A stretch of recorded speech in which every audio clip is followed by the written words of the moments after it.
Cry Mutiny is a unique grenade launcher that fires cannonballs at enemies and is one of the weapon highlights in Season of Plunder. Yeah, it's a really fun weapon, plus with the right perk combinations, it can be pretty devastating. Well, today I'm going to walk through the steps of how to get the Cry Mutiny, plus also put together a Pirate Hunter Solo 3.0 build in Destiny 2 so you can swashbuckle and plunder your way on the 7 seas. Well, if you're new around here or find this useful, don't forget to hit that subscribe button down below for all the latest Destiny 2 content, and turn on notifications by hitting that bell, and roughly 98% of viewers that watch This Week in Video Games aren't subscribed. So subscribe today and never miss an update. Well, let's dive right into that important information first, and how to get Cry Mutiny in Destiny 2. Well, to get this one is the ritual weapon for Season of Plunder, therefore you have to get to rank 16 with the playlist vendor of your choice. So you can choose to level up on the track that you want to, for example, Vanguard Ops, or formerly Strikes, Crucible, or Gambit. If you want to do this quickly, then watch out for the double rep weeks. This rotates weekly between the different playlists every week, and at the time of publishing this video, this week is a double rep Crucible week. So by doing Vanguard Ops and Nightfalls, you're going to rank up with Zavala. By doing PvP and Crucible, you'll rank up with Lord Shaxx, and then Gambit is the Drifter. So I chose to rank up with Vanguard Ops and Nightfalls, therefore I got my Cry Mutiny from Zavala. Well, let's have a closer look at the Cry Mutiny. So this one is a legendary power grenade launcher with an adaptive frame, meaning it's got a well-rounded grip, it's reliable and it's sturdy. Looking at these stats, we've got a blast radius of 50, 28 for velocity, 42 for stability, 42 for handling, 45 for reload speed, 58 for recoil, and it's a 120 rounds per minute grenade launcher with 4 in the magazine. Also, it deals solar damage, so it's great for solar builds, but more about that later on.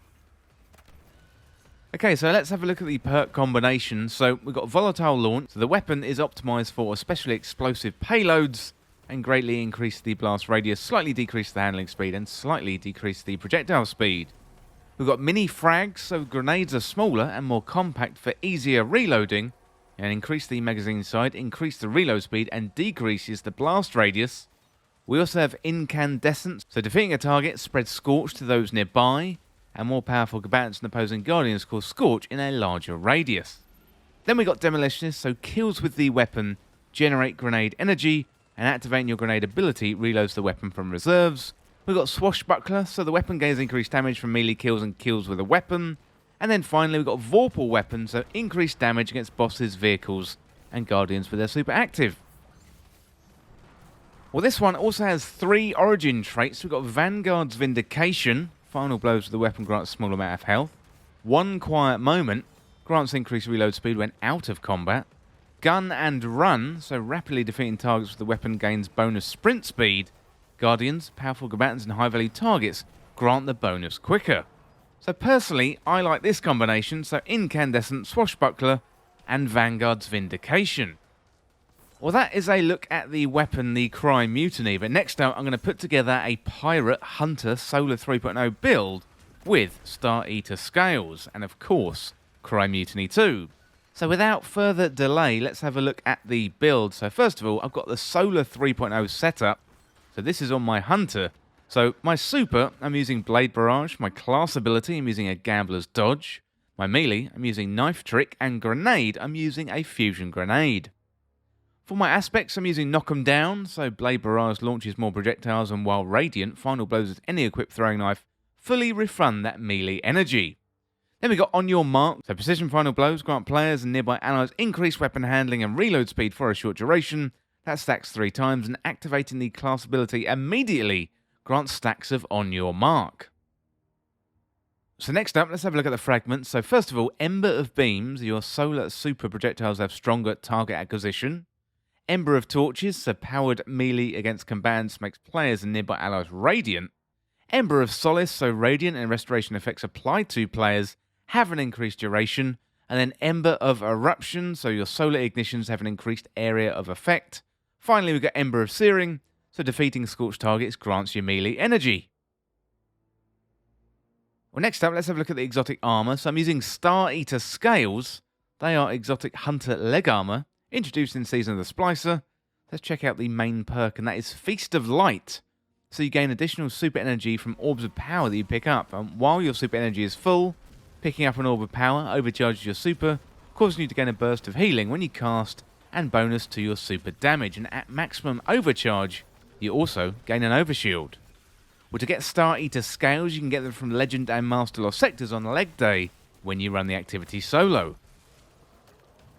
Next up, let's have a look at the weapons. So I'm going for the pirate theme here. So in the kinetic slot, I've got no reprieve. So every pirate needs a blunderbuss, and this is the closest thing that we've got in the game that fits that description. So no reprieve is a legendary kinetic shotgun with a pinpoint slug frame, meaning it fires a single slug round, and the weapon's recoil pattern is much more predictably vertical. So for PvE, corkscrew rifling, assault mag, outlaw, and swashbuckler is a decent roll. Next up in the energy slot, I've got Tiku's Divination. This one is an exotic energy combat bow. Comes with a perk Sacred Flame, so hip firing the weapon fires multiple tracking projectiles, and targets marked by the projectile explode on death, or when struck by another Sacred Flame explosion. Then you got Causality Arrows, so arrows fired while aiming down sights cause Sacred Flames to instantly detonate, and precision hits with perfectly drawn arrows increase the power of the detonation. This one was the seasonal exotic in Season of the Chosen, but you can now pick it up from the tower in the exotic kiosk, the Monuments to Lost Lights, and that is next to your vault. In the power slot, of course, I'm using the Cry Mutiny. Now, this is our new solar cannonball machine, and of course, the focus of this video and this guide. Well, with the mods, I'm using a combination of Elemental Well mods, so Melee Well Maker, I'm using 2 of those. Powered Melee Combatant Final Blow spawn Elemental Wells that matches your subclass energy type. I'm using Elemental Ordnance, so Divinity Combatant with a grenade spawns an Elemental Well that matches your subclass energy type. Bountiful Wells, so Elemental Well mods that cause you to spawn Elemental Wells, now stack, spawning additional wells for each additional copy of the mod you have equipped. Then, finally, Font of Might, picking up an Elemental Well that matches your subclass energy type, grants a temporary bonus to weapon damage.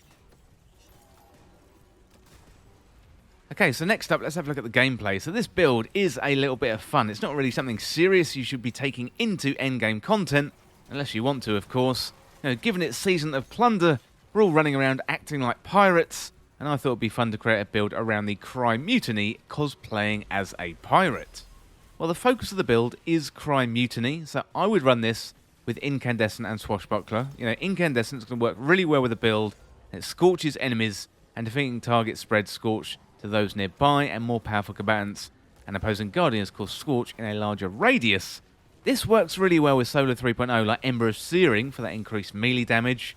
Cry Mutiny fires cannonballs at enemies, so you can't really get any more like a pirate than that.